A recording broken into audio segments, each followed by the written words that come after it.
Hi everyone, welcome you all. I am here to help you to understand English better. My name is Silvano. I will help you to become fluently.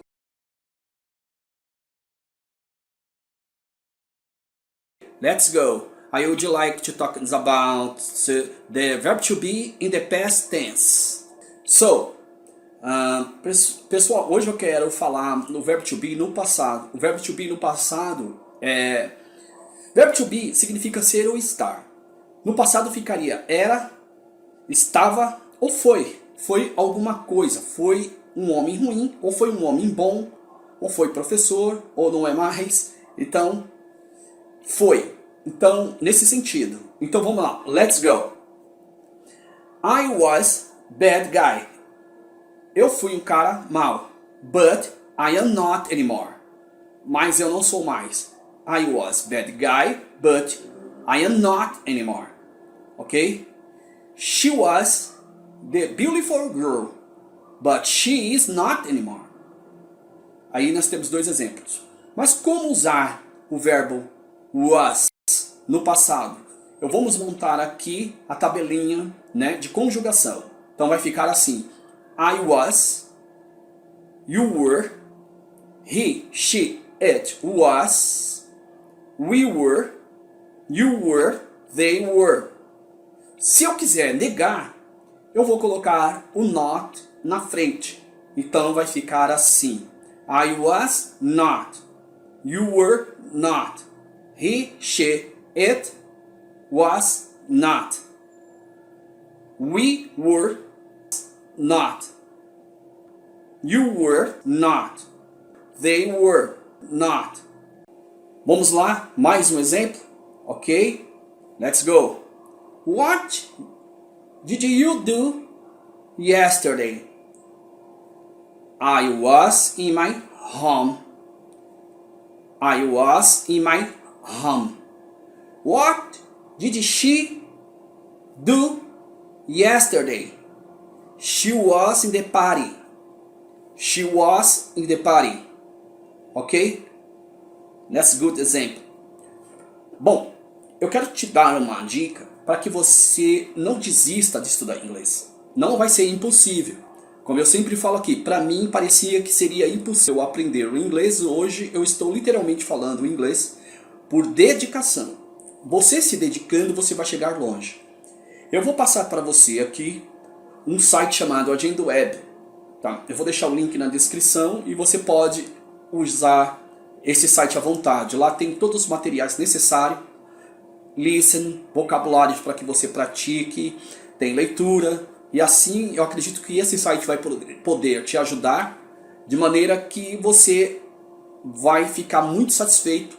Pois se você é uma pessoa que tem condições de comprar material, tudo bem. Mas se você é uma pessoa que não tem, já vai te ajudar. Porque você não vai precisar ficar gastando com livro e nem material.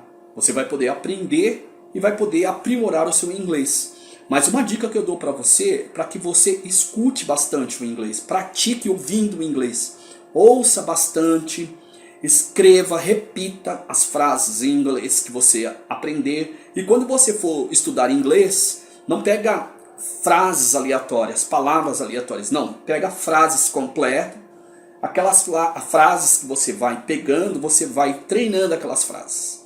Né? Você praticando assim, você vai ter um retorno muito bom na hora de falar o inglês. E não só falar, mas entender.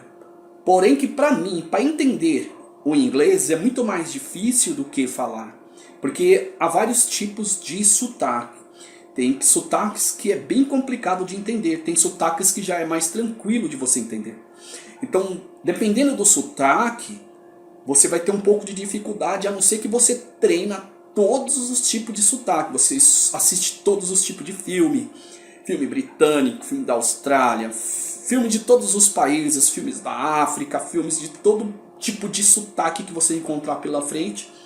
É bom você treinar, para que o seu inglês não encontre barreira no caminho na hora de entender. Porque na hora de entender é o mais complicado. Bom, para mim sempre foi. Então geralmente é o que eu digo para você, aprender inglês não é fácil, mas também não é difícil. desde que você se dedique. O mais difícil mesmo é você se disciplinar, se dedicar e ser constante. Isso que é o mais difícil. Quando você consegue fazer isso, você aprende um tempo mais, como eu vou dizer, mais breve. Você aprende mais rápido. Quando você coloca disciplina e aplica, e você permanece, você consegue alcançar de maneira mais rápida, porque você está se dedicando. Mas se você for uma pessoa que descredibiliza você mesmo, desacredita de você mesmo, você não vai conseguir chegar lá, porque você não vai se dedicar. Então você não se dedicando, você não vai ser constante. Você não sendo constante, você não vai aprender. Então se você não aprender, você não vai chegar a lugar algum. Você precisa se dedicar, você precisa ter foco, como eu já disse aqui no canal, ok? Então fica aí a dica que eu dou para você mais uma vez sobre o verbo to be no passado, porque verbo to be significa ser ou estar. Então no passado fica eu estava, eu era, eu fui, mas no sentido de ter sido alguma coisa no passado, não no sentido de preposição, ou seja, de uma procedência de um lugar para o outro. Por exemplo, I go home. Se eu quiser falar isso no passado, vai ficar I went home. Eu fui em casa. Mas se eu quiser falar no presente, I go home. Eu vou para casa. Se eu quiser falar no passado, então fica no passado simples. I went home yesterday. I went my home yesterday. I went my home yesterday. Ok? Tá aí. Fica aí o meu conselho e eu acredito que vai te ajudar. Study hard, ok? Bye. See ya.